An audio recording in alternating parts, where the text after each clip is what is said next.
La cuillère tournait lentement dans la sauce tandis que Lena, plongée dans ses pensées, entendait la sonnerie brusque de la sonnette. Un rapide coup d'œil à l'horloge le confirma, il n'était pas encore 7 heures du soir. Trop tôt pour Maxime, qui n'arriverait qu'après 8 heures, épuisé par le travail. Il s'essuya les mains sur le torchon d'un geste machinal et se dirigea vers la porte, la curiosité mêlée d'une pointe d'étrangeté. Lorsqu'il regarda par le Judas, il se trouva nez à nez avec une scène inattendue, Maxime, le visage rouge de fureur, les yeux injectés de sang d'une colère qui ne correspondait pas à son apparence habituelle. À côté d'elle, sa mère, Valentina Ivanovna, enveloppée dans un manteau de laine grise, souriait de cet air triomphant de quelqu'un qui en sait déjà trop.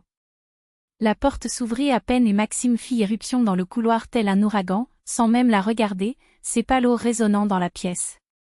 Valentina le suivait, scrutant les coins comme un détective en mission secrète. « Où est-il » rugit Maxime en défonçant la porte de la chambre d'un coup violent. « Où est qui » Lena a à peine eu le temps de réagir, abasourdie par la scène surréaliste qui se déroulait dans sa propre maison. « Ne faites pas semblant d'être innocent. » Il a fouillé les tiroirs, arraché les portes des armoires, le désespoir transformant chaque mouvement en un geste grossier. « Où est ton amant » Le mot résonna comme une gifle. Lena sentit le sol trembler sous ses pieds. « Quel amant, Maxime ? De quoi parles-tu » Valentina Ivanovna croisa les bras, un sourire ironique sur son visage ridé. « Plus de mensonges, Lenouchka. J'ai tout vu. » Lena se tourna lentement vers sa belle-mère, son esprit essayant de traiter ces accusations absurdes. « Que as-tu vu exactement ?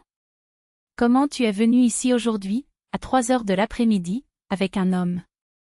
Rire, intimement, comme s'il n'y avait personne au monde à part vous deux, la voix de la belle-mère dégoulinait de venin.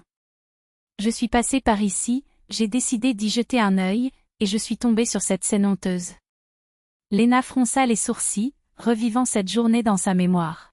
« Ah, tu parles de Kostia. Il rénove notre cuisine.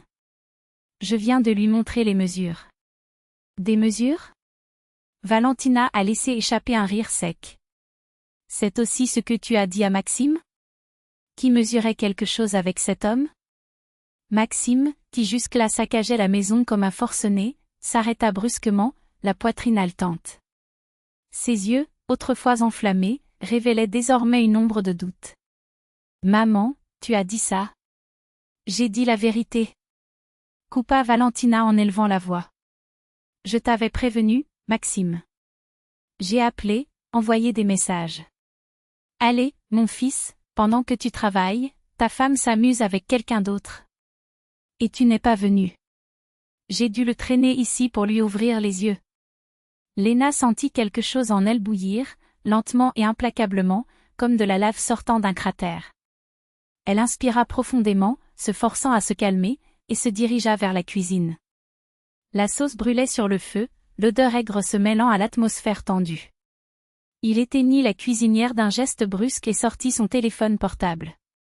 Quelques tapotements sur l'écran, et voilà, la photo de Kostia, un homme de 58 ans, ventre proéminent, lunettes glissant sur le nez, tenant un mètre ruban contre le mur de la pièce. « Tiens » elle tendit le téléphone à Maxime, d'une voix ferme. « C'est Kostia. Kostia Rebroff, contremaître chez Conforto et Design. Marié, 3 petits-enfants. Voici le contrat avec ses données. » Et le voilà, elle fit glisser son doigt sur l'écran, il quitte le bâtiment, à 3h30. Il enregistre même sur la caméra de l'interphone. Maxime regarda les images, son visage passant du rouge de fureur à un pâle embarras. Valentina, cependant, était imperturbable. Ah, mais il serait peut-être revenu plus tard. Il est sorti à travers la caméra pour induire en erreur, puis s'est faufilé. Lena se tourna vers sa belle-mère, les yeux glacés. « Valentina Ivanovna, tu es venue ici exprès pour m'espionner. Ce n'était pas une chance, ce n'était pas une préoccupation. Vous avez inventé cette histoire pour semer la zizanie. Je voulais juste protéger mon fils. » La belle-mère leva le menton, d'un air de défi. Une mère sait quand quelque chose ne va pas. Une mère devrait savoir. Lena s'approcha, sa voix basse mais coupante comme une lame. Mais tu préfères croire aux illusions plutôt que de faire confiance à ta propre belle-fille. À tel point qu'il a menti ouvertement à Maxime en disant qu'il m'avait vu avec un homme à l'intérieur de l'appartement, alors qu'en réalité il ne m'avait vu entrer dans l'immeuble qu'avec un professionnel. Un professionnel qui, en fait, a le même âge que vous. Valentina recula comme si elle avait été giflée. Je viens de... Tu savais que c'était un mensonge, Léna ne lui a pas laissé la chance de finir. Mais ça n'avait pas d'importance. Ce qui comptait, c'était que Maxime croyait en toi. Toujours. Maxime, jusque-là silencieux, retrouva enfin sa voix, bien que tremblante. Léna, Tu me crois? Elle l'a regardé droit dans les yeux. Où tu la crois? Bien sûr que je te crois. Il essayait de se justifier, ses mains bougeant dans des gestes nerveux. Mais maman a dit. Mère a dit, répéta Léna avec amertume. Et ça suffisait. Pas de appel, pas de demande, pas de vérification.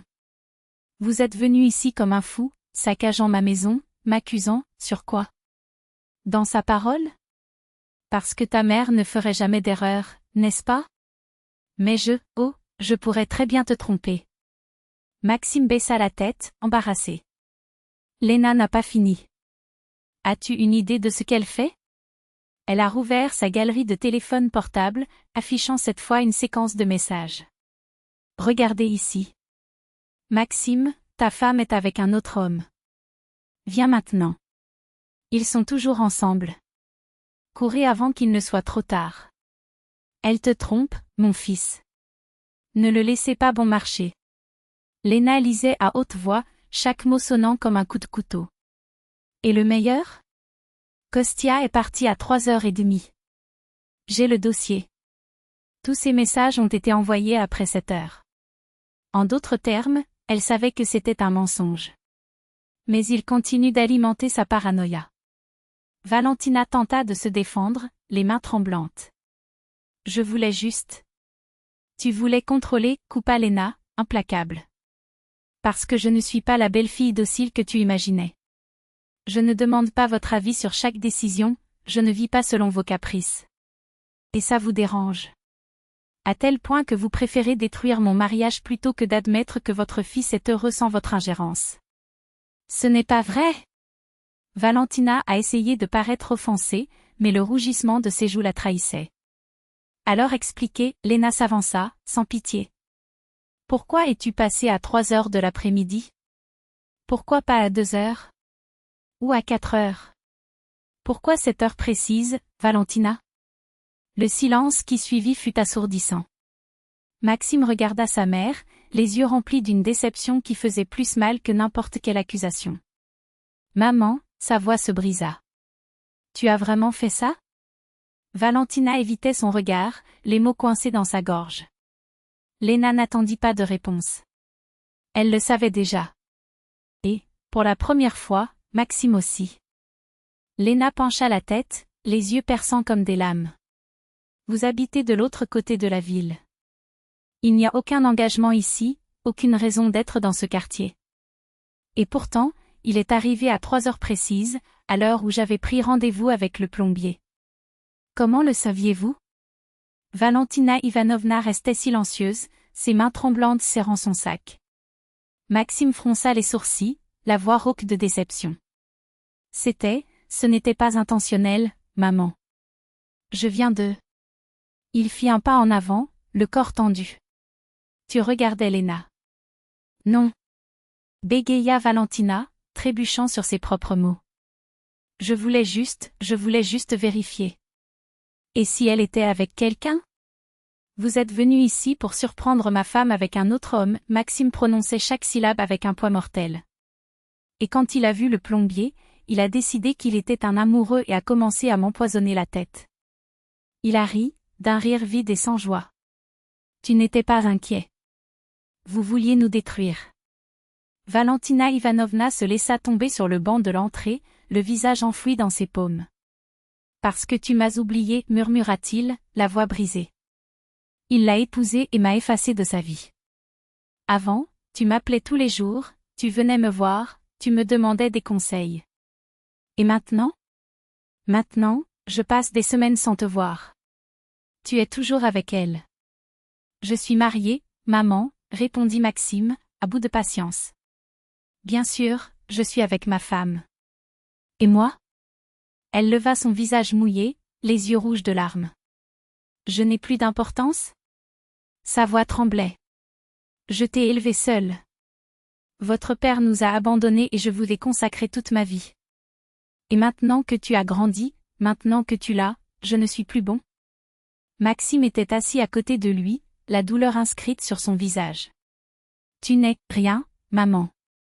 Mais je suis un adulte. J'ai ma propre famille. C'est normal. Normal? Elle a ri amèrement. Tu as tout, une femme, une maison, une vie. Et moi? J'ai quoi? Ami? Il a fait un geste de mépris. Passe-temps? Le mot sonnait comme une insulte. Je t'ai, Maxime. Juste toi. Il lui tenait les mains, fermes mais sans force. Je t'aime. Mais je ne peux pas vivre ta vie, et tu ne peux pas détruire la mienne simplement parce que tu te sens seule. Je ne détruis rien. Protesta-t-elle, mais la culpabilité l'étouffait déjà. Je l'ai détruit, oui, Maxime se leva d'une voix aiguë. Aujourd'hui, tu m'as fait croire que la femme que j'aime me trompait. Je suis arrivé ici comme un fou, prêt à tout casser, à tout finir. Si Léna n'avait pas prouvé qu'il ne s'agissait que d'un service, que se serait-il passé? Un scandale? Un divorce? Il s'arrêta, la poitrine haletante. C'est destructeur, maman. Valentina Ivanovna se tut, ses larmes coulaient de manière incontrôlable. Tu pars. Maintenant, ordonna Maxime, d'une voix ferme, sans aucune place à la discussion. Et pendant un moment, nous ne parlerons pas. J'ai besoin de réfléchir. Maxime, s'il te plaît, supplia-t-elle en tendant la main. Allez, fut tout ce qu'il dit. Valentina Ivanovna se leva, les yeux remplis d'une haine brûlante tandis qu'elle regardait Léna. C'est de ta faute, cracha-t-il.